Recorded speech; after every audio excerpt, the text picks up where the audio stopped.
सारे ही क्वेश्चंस मैं कराऊंगा, जो भी थ्योरी बनती है वो थ्योरी भी कराऊंगा, उनसे संबंधित जो प्रीवियस ईयर के क्वेश्चन है प्लस जो भी जनगणना में मेंशन किया वो भी मैं कराऊंगा, प्लस एक्स्ट्रा डिटेल्स भी मैं आपको प्रोवाइड कराऊंगा जो कि आपके एग्जाम के लिए बन सकती है। ये ध्यान रखिएगा, ये सेशन काफ़ी इंपॉर्टेंट होने वाला है। मैं यही कहूँगा वीडियो को अंत तक देखना है। वीडियो अगर अच्छी लगती है तो आपको ज़्यादा से ज़्यादा इसे लाइक करना है जो कि आपको अच्छी लगेगी, और ज़्यादा से ज़्यादा इसे शेयर भी करिएगा दोस्तों तक ताकि उनके तक भी वीडियो जाए, और चैनल पर ना होंगे तो चैनल को जरूर सब्सक्राइब करेगा। और ये सारी चीज़ें मैं आपको कराने वाला हूँ, यानी प्रीवियस ईयर के क्वेश्चन, और ये आपके लेखपाल के लिए एग्जाम के लिए भी उतना इक्वली इंपॉर्टेंट है क्योंकि आपका लेखपाल का एग्जाम भी आगे आने वाला है। तो ध्यान रखिएगा, ये सारे एग्जामिनेशन के लिए बहुत ज़्यादा इंपॉर्टेंट है। चलिए आगे बढ़ते हैं। सबसे पहले चीज़ देखिए कि भारत में जनगणना की शुरुआत हुई कब। तो देखिए भारत में जो जनगणना की शुरुआत हुई थी वो हुई थी 1872 में। कब हुई थी? 1872। Very very important. देखिए यहाँ से एक क्वेश्चन मैं और ऐड कर देता हूँ। उस टाइम हमारे गवर्नर जनरल कौन थे? पूछा जाएगा उस टाइम गवर्नर जनरल कौन थे, तो वो हो जाएंगे मेयो। ध्यान रखिएगा, मेयो गवर्नर जनरल थे। इन्हीं मेयो की हत्या, ध्यान रखिएगा, पठान बंधुओं ने अंडमान निकोबार में कर दी थी। खैर ये हिस्ट्री का क्वेश्चन लेकिन आप लिख सकते हैं, इन्हीं मेयो की हत्या पठान बंधुओं ने अंडमान और निकोबार में कर दी थी। पूछा जाता है कौन सा गवर्नर जनरल है जिसकी हत्या अंडमान निकोबार में पठान बंदियों द्वारा की गई थी? वही मेयो। इन्हीं के समय में 1872 में हमारा जो है सेंसस यानी जनगणना कार्यकाल यानी शुरू हुआ। ठीक है, उसके बाद नियमित रूप से ये शुरू हुआ 1881 में, यानी शुरू किया गया 1881 में नियमित रूप से कंटिन्यूअसली। उस टाइम गवर्नर जनरल कौन था? तो रीपन। ये दोनों क्वेश्चन पूछे जाते हैं आपको, ध्यान रखिएगा कि जब हमारी जनगणना शुरू की गई 1872 में तब गवर्नर जनरल कौन था? मेयो। और जब 1881 में चालू की गई तब गवर्नर जनरल कौन था? रीपन। ध्यान रखिएगा, पूछा जा सकता है। तो इसमें सबसे पहले जनगणना का श्रेय जो जाता है वो स्वीडन को जाता है, 1749। Very very important. स्वीडन की कैपिटल स्टॉकहोम। स्वीडन वही कंट्री है जो आपको नोबेल प्राइज देती है, ध्यान रखिएगा, नोबेल प्राइज जो कंट्री देती है वो स्वीडन। कैपिटल का हो जाएगा स्टॉकहोम। भारत की जनगणना संगठन की जनगणना संबंधित काम और आंकड़ों को प्रस्तुत करता है, यानी भारत की जनगणना संगठन जो है जनगणना संबंधित यानी जो भी सेंसस का काम होता है वो पूरी करता है। ध्यान रखिएगा 2011 की जो सेंसस हुई थी, जो 2011 की जो जनगणना हुई है उसके जो सेंसस कमिश्नर थे वो कौन हो जाएंगे? वो हो जाएंगे सी चंद्रमौली। वेरी वेरी इंपॉर्टेंट, ध्यान रखिएगा कौन हो जाएंगे? सी चंद्रमौली, जो कि आपको पूछे जा सकते हैं, 1 नंबर का क्वेश्चन है। ठीक है, उसके अलावा देखिए वही चीज़ें अंग्रेजी में भी दी गई। मैंने आपको बताया कि हिंदी इंग्लिश दोनों भाषाओं में मैं आपको प्रेजेंट करने वाला हूँ, वही अंग्रेजी में भी दिया गया है, ध्यान रखिएगा, वेरी वेरी इंपॉर्टेंट। और 2011 की जो जनसंख्या थी जो कि आगे मेंशन भी किया गया है वो 180.08 या फिर 180.05 मेंशन की गई थी, ध्यान रखिएगा, पूछा जा सकता है, जो कि आगे आप देखेंगे। अप्रॉक्स 2011 की जनगणना 15वीं जनगणना है, ध्यान रखिएगा। अगर पूछा जाएगा कि 2011 की जनगणना कौन सी है तो वो 15वीं नंबर की जनगणना थी। ठीक है, 2011 जो कि पूछा जाएगा। जबकि अगर पूछा जाएगा कि स्वतंत्रता के बाद भारत की जो जनगणना है वो कौन सी नंबर की, तो 7वीं नंबर की। ध्यान रखिएगा, अगर पूछा जाएगा स्वतंत्रता के बाद, यहाँ पे क्वेश्चन थोड़ा सा चेंज हो रहा है, तो 7वीं बार। और अगर पूछा जाएगा कि सिर्फ जनगणना कौन सी थी तो वो 15वीं बार। एक एक नंबर का क्वेश्चन यहाँ से बनेगा। जनगणना आकलन रिपोर्ट प्रदर्शित करती कि भारत के विश्व के सबसे युवा देश और 2020 में भारतीयों की औसत उम्र जो थी वो 29 वर्ष होगी। युवा में पूछा जाएगा 2020 तक वो 29 वर्ष। ठीक है, 2011 के अंतिम आंकड़ों के अनुसार भारत की जो जनसंख्या थी वो 121 करोड़ अप्रॉक्स, ध्यान रखिएगा 121.05 या 08 कर सकते हैं। ठीक है, अप्रॉक्स ही पूछा जाएगा, आपको अप्रॉक्स ही होता है। और विश्व का तकरीबन 17.5% है। ध्यान रखिएगा, अगर पूछा जाएगा कि भारत विश्व का कितना प्रतिशत जनसंख्या शेयर करता है तो वो हो जाएगा 17.5%। वेरी वेरी इंपॉर्टेंट, पूछा जाता है आपको। जबकि अगर पूछा जाएगा कि 2000 जो है कि 1 से लेकर के 11 तक में हमारा जो है जनगणना जो है वो कितना बड़ा, यानी प्रतिशतता कितनी बड़ी, कुल जनसंख्या जो है हमारा वो कितना बड़ा है, जो 10 सालों में जो जनसंख्या वृद्धि हुई वो कितनी हुई, वो हो जाएगा 17.7। ये इसलिए मैं बता रहा हूँ आपको क्योंकि यहाँ पे कंफ्यूजन हो सकती है, ध्यान रखिएगा।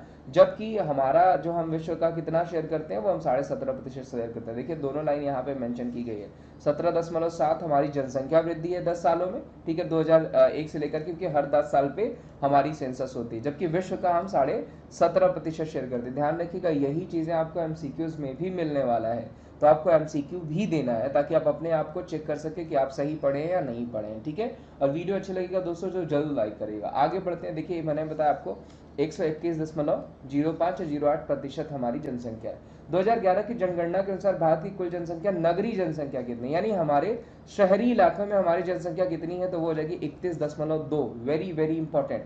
जबकि ग्रामीण जनसंख्या कितनी हो जाएगी, वो हो जाएगी 8, वेरी वेरी इंपॉर्टेंट, ये हो गया आपका 100%। ध्यान रखिएगा 31.2 अर्बन, यहाँ पे मैं कर देता हूँ अर्बन सिविलाइजेशन है, अर्बन जनसंख्या है, अर्बन पॉपुलेशन है, जबकि 68.8 क्या हो जाएगी हमारी ये रूरल यानी हमारी ग्रामीण जनसंख्या है। वेरी वेरी इंपॉर्टेंट, पूछा जा सकता है। राष्ट्रीय जनसंख्या नीति 2000 के अंतर्गत जनसंख्या में स्थिरता प्राप्त करने के लिए 2045 से बढ़ा करके 2070 कर दिया गया, यानी जो हमारी पॉपुलेशन है उनको इंक्रीज किया गया। 2000 पहले 2045 रखा गया था, अब 2070 रखा गया, ताकि जो भी हमारी अचीविंग स्टेबिलिटी है वो बराबर हो जाए, स्थिर हो जाए। ध्यान रखिएगा, वेरी वेरी इंपॉर्टेंट।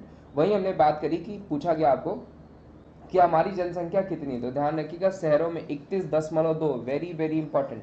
शहरों में जनसंख्या पूछा जाएगा तो कितनी हो जाएगी, 31.2 हो जाएगी, जबकि अगर गांव में पूछा जाएगा तो वो क्या हो जाएगा, 68.8, 68.8। ये भी आपको पूछा जाता है, ये भी एक नंबर का क्वेश्चन आपको कंफर्म बनाया जाएगा। चलिए आगे बढ़ते हैं। 2011 की जनगणना के अनुसार देश में अनुसूचित जाति एससी की संख्या लगभग 20 करोड़, ये भी पूछा गया था आपको। सबसे ज्यादा एससी जनसंख्या वाला राज्य उत्तर प्रदेश, जबकि सबसे ज्यादा एससी की जनसंख्या प्रतिशतता वाला राज्य यानी इन टर्म्स ऑफ परसेंटेज, तो वो क्या हो जाएगा, पंजाब। ये भी एक नंबर का क्वेश्चन है जो कि आपको देखने को बन सकता है। आगे बढ़ते हैं। 2011 की जनगणना के अनुसार अनुसूचित जनजाति यानी एसटी कमीशन वाला पूछा जाएगा, तो एसटी एसटी पूछा जाएगा कैटेगरी का, तो एसटी जनसंख्या सबसे अधिक मध्य प्रदेश में है, और एसटी जनसंख्या प्रतिशतता वाला अगर पूछा जाएगा आपको यूनाइटेड, तो वो क्या हो जाएगा, लक्षद्वीप। ठीक है, ये भी ध्यान रखिएगा, राज्य पूछा जाएगा जहां पे सबसे अधिक प्रतिशतता है, तो वो क्या हो जाएगा आपका, वो लक्षद्वीप हो जाएगा, जो कि पूछा जा सकता है, जो कि आपका यूनियन टेरिटरी है। आगे बढ़ते हैं। देखिए यहाँ पे क्वेश्चंस आ गए एमसीक्यूज, अब इन्हीं पे बेस्ड क्वेश्चन प्लस मैं आपको इसके साथ साथ जो भी एक्स्ट्रा डिटेल बनेगी वो भी मैं बताता रहूंगा। ठीक है, देखिए सबसे पहली बार जनगणना कब हुई, अभी जस्ट हमने पढ़ा 1872 में हुई। किसके समय में हुई, अभी मैंने बताया, तो वो हुई मेयो के समय में। ठीक है, ध्यान रखिएगा। उसके अलावा दोबारा हमारी अगर पूछा जाएगा कि परमानेंट कब हो गई, तो वो 1881 में। किसके समय में भाई, रीपन के समय में, ये भी ध्यान रखिएगा, एक नंबर का क्वेश्चन। भारत में पहली बार जनगणना किसके कार्यकाल में हुई थी, वेरी इजी क्वेश्चन, इजीली आप लगा देंगे, मेयो। देखिए मैंने कहा कि अगर ये वीडियो देखेंगे तो आपको क्वेश्चन रटने की जरूरत ही नहीं पड़ेगी, आप सब कर लेंगे। 2011 की जनगणना के साथ भारत की जनसंख्या कितनी है, तो देखिए अप्रॉक्स भी जाएंगे तो 121 करोड़ बताया गया। ध्यान रखिएगा, अप्रॉक्स भी जाएंगे तो 121 करोड़ बताया गया, जो कि बहुत इजी है क्वेश्चन और बनेगा भी, पूछा भी जाएगा। अप्रॉक्स पूछा जाएगा तो वो कितना हो जाएगा, 21 करोड़ हो जाएगा, जो कि पूछा जा जाएगा 121 करोड़। ठीक है, आगे बढ़ते हैं। 2011 की जनगणना के अनुसार विश्व की कुल जनसंख्या में भारत भागीदारी लगभग कितनी है, देखिए विश्व का पूछा गया, यहाँ पे सीधे आप बता देंगे 17.5%। ध्यान रखिएगा 17.5% क्या हो जाएगा, ये हो जाएगा हमारा विश्व की जनसंख्या का शेयर करते हैं। जबकि अगर पूछा जाएगा कि 2001 से लेकर के 2011 तक में हमने जनसंख्या वृद्धि कितनी देखी, तो वो देखिए 17.7। देखिए मैं क्वेश्चंस भी क्लियर करते हुए चल रहा हूं तो ताकि आपको किसी भी प्रकार का कंफ्यूजन ना हो। आगे बढ़ते हैं। 2011 की जनगणना स्वतंत्रता प्राप्ति के बाद कौन सी जनगणना है, देखिए स्वतंत्रता प्राप्ति के बाद क्या हो जाएगा, वो हो जाएगी 7वीं, यानी after the independence day 2011 census was of which number, that is of 7th number, 7वीं थी। जबकि अगर पूछा जाएगा टोटल अभी तक कितनी बार, तो 15 बार। ठीक है, ऐसे पूछा जाएगा तो 15वीं, और स्वतंत्रता के बाद पूछा जाएगा तो 7वीं। आगे बढ़ते हैं। जनगणना कितने वर्ष में एक बार की जाती है, तो अभी देखिए जस्ट मैंने बताया कि 10 सालों में एक बार की जाती है, वेरी वेरी इंपॉर्टेंट। और इस बार जो जनगणना होगी कोविड की वजह से नहीं हो पाई, वो पेपरलेस होगी। ध्यान रखिएगा, पेपरलेस जनगणना होने वाली है हमारी।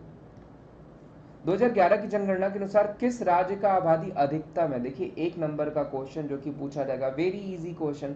आई थिंक ये क्वेश्चन सबको ही पता होगा कि किसका हो जाएगा, उत्तर प्रदेश का हो जाएगा। 2011 की जनगणना के अनुसार सबसे अधिक आबादी कहाँ पे हो जाएगी, तो वो उत्तर प्रदेश में हो जाएगी। ध्यान रखिएगा, अगर पूछा जाएगा आपको कि पुरुषों की जनसंख्या कितनी है टोटल में बता रहा हूँ इंडिया में, तो वो हो जाएगा 62.31 करोड़। ध्यान रखिएगा, जो कि इन टर्म्स ऑफ परसेंटेज पूछे जाए तो 51% जो है वो लगभग 51%, 51.47 वो पुरुषों की जनसंख्या है।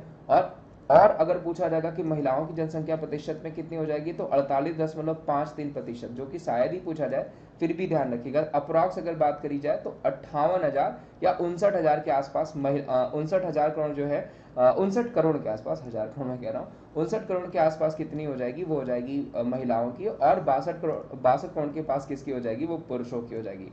और तकरीबन 17 करोड़ यानी 16 पॉइंट समथिंग हो जाएगी, वो किसकी हो जाएगी, वो बच्चों की हो जाएगी, जो कि आपको पूछा जा सकता है, जो कि 0 से 6 आयु समूह के। ठीक है, आगे बढ़ते हैं। जबकि काउंटिंग अगर करी जाए तो वो 7 साल के बाद की होती है, आगे जो कि हम देखेंगे।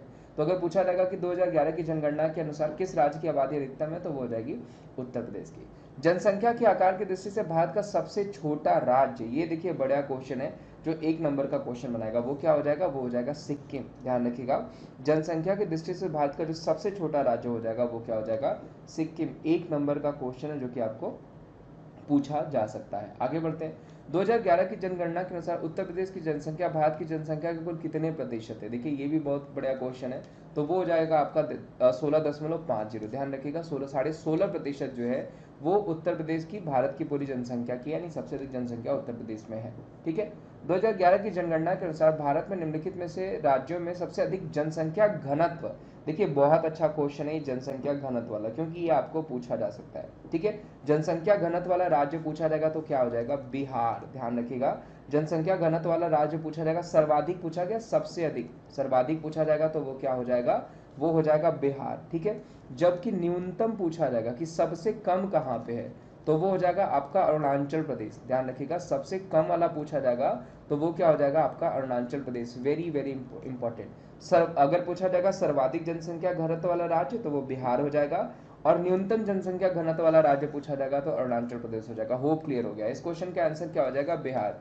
ये क्या है, टॉप। ठीक है, अगर मैं पूछूं लोअर पे कौन हो जाएगा, बॉटम पे कौन हो जाएगा, यानी न्यूनतम कहाँ पे हो जाएगा, मिनिमम कहाँ पे हो जाएगा, मिनिमम कर देते हैं यहाँ पे, तो वो हो जाएगा अरुणाचल प्रदेश। क्लियर है। आगे बढ़ते हैं, किसमें, सबसे अधिक जनसंख्या घनत्व वाले राज्य में। ठीक है, और अगर वही मान लीजिए केंद्र शासित प्रेजेंट कर देता है कि सर्वाधिक केंद्र शासित वाला जनसंख्या घनत्व वाला राज्य कौन सा हो जाएगा, तो सबको पता होगा दिल्ली।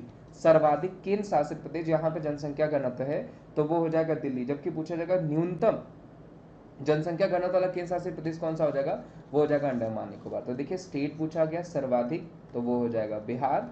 ठीक है, अगर आपको पूछा गया कि मिनिमम अगर पूछा जाएगा कि जहाँ पे जनसंख्या घनत्व है तो वो तो हो जाएगा आपका अरुणाचल प्रदेश। वहीं यूनियन टेरिटरी पूछा जाएगा तो सर्वाधिक जनसंख्या घनत्व दिल्ली, और न्यूनतम पूछा गया, मिनिमम पूछा गया तो वो क्या हो जाएगा, अंडमान एंड निकोबार। क्लियर है, इस क्वेश्चन का आंसर बिहार। आगे बढ़ते हैं, लिंगानुपात का परिकलन कैसे किया जाता है। देखिए पूछा गया कि बेसिकली हमारा जेंडर रेशियो जो है वो कैसे किया जाए, देश के में प्रति 1000 लोगों के ऊपर बच्चों की संख्या, देश में प्रति 1000 महिलाओं पर पुरुषों की संख्या, देश में प्रति 1000 पुरुषों पर महिलाओं की संख्या।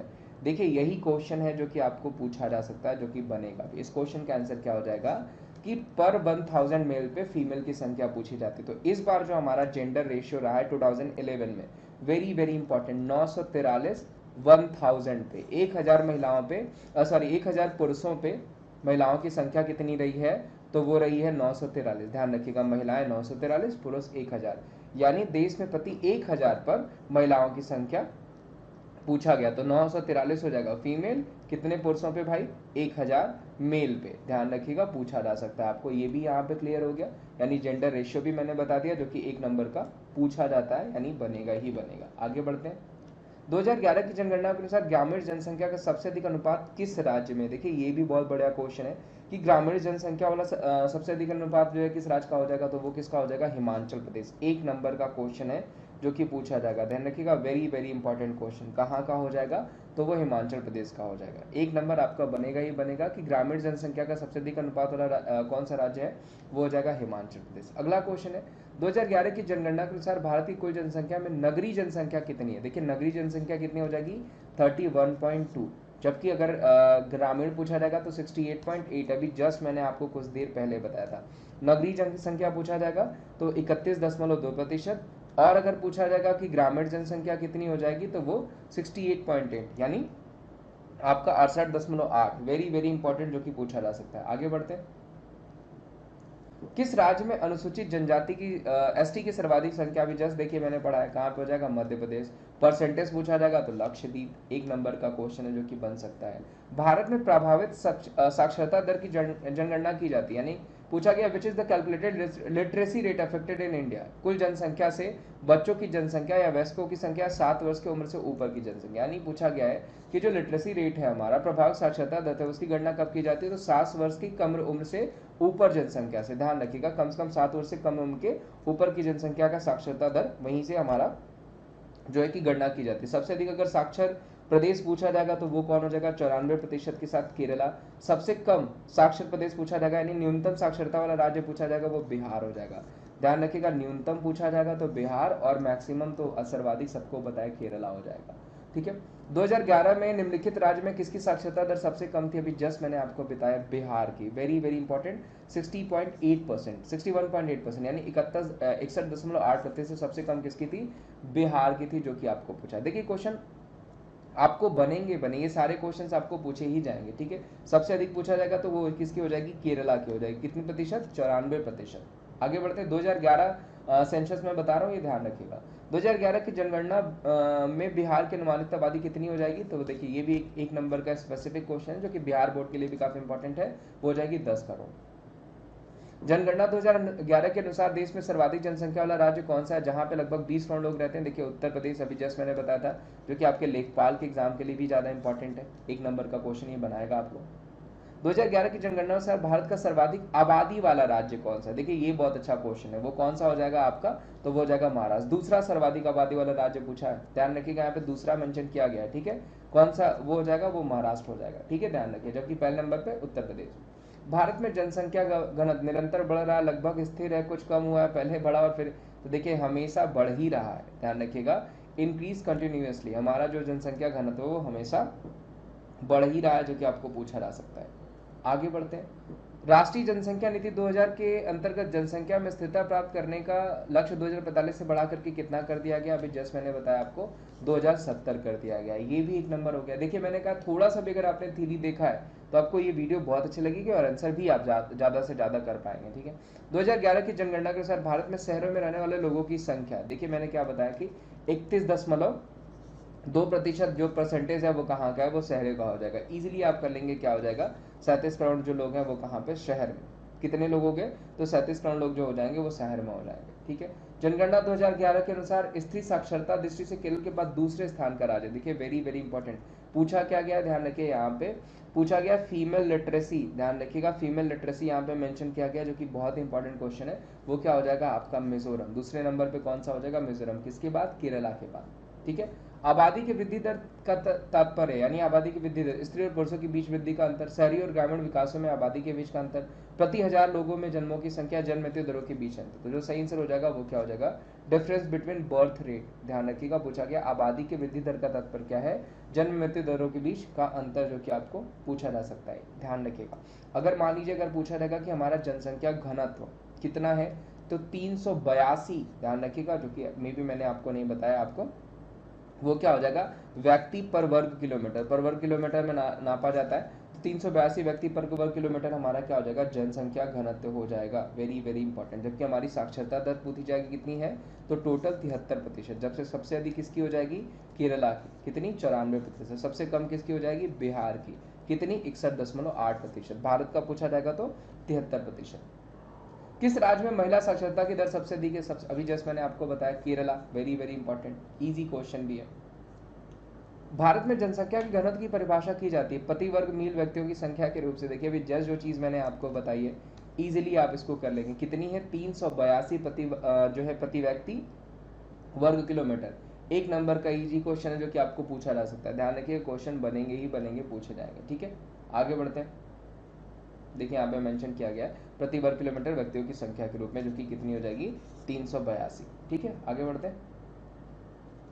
भारत में सबसे घनी आबादी वाला राज्य, देखिए ये बढ़िया क्वेश्चन है। भारत में सबसे घनी आबादी वाला राज्य कौन सा हो जाएगा? वो हो जाएगा आपका बिहार। 2011 की अंतिम जनगणना परिणाम के साथ भारत का जन घनत्व क्या है? अभी जस्ट मैंने आपको बताया कि क्या हो जाएगा? 382। ध्यान रखिएगा, 382 व्यक्ति वर्ग प्रति किलोमीटर। एक नंबर का क्वेश्चन है ये, मैं बार बार बोल रहा हूँ, प्रति वर्ग किलोमीटर। तो ये पूछा जाएगा आपको, ध्यान रखिएगा। उस राज्य का नाम बताए जिसमें जन घनत्व सबसे कम है। देखिए यहाँ पे क्या पूछा गया है कि जन घनत्व सबसे कम है, उस राज्य का नाम क्या हो जाएगा? तो वो क्या हो जाएगा? अरुणाचल प्रदेश। अभी जैसे मैंने बताया कि बिहार में सबसे अधिक, ठीक है, अरुणाचल प्रदेश में सबसे कम। यूनियन टेरिटरी पूछा जाएगा, यानी केंद्र शासित प्रदेश पूछा जाएगा, तो दिल्ली में सबसे अधिक, अंडमान और निकोबार में सबसे कम। ध्यान रहेगा ये क्वेश्चन, क्योंकि आपको पूछा जाएगा। जनगणना 2011 के अनुसार देश में सबसे अधिक घनत्व निम्नलिखित में से किस जगह दर्ज किया गया?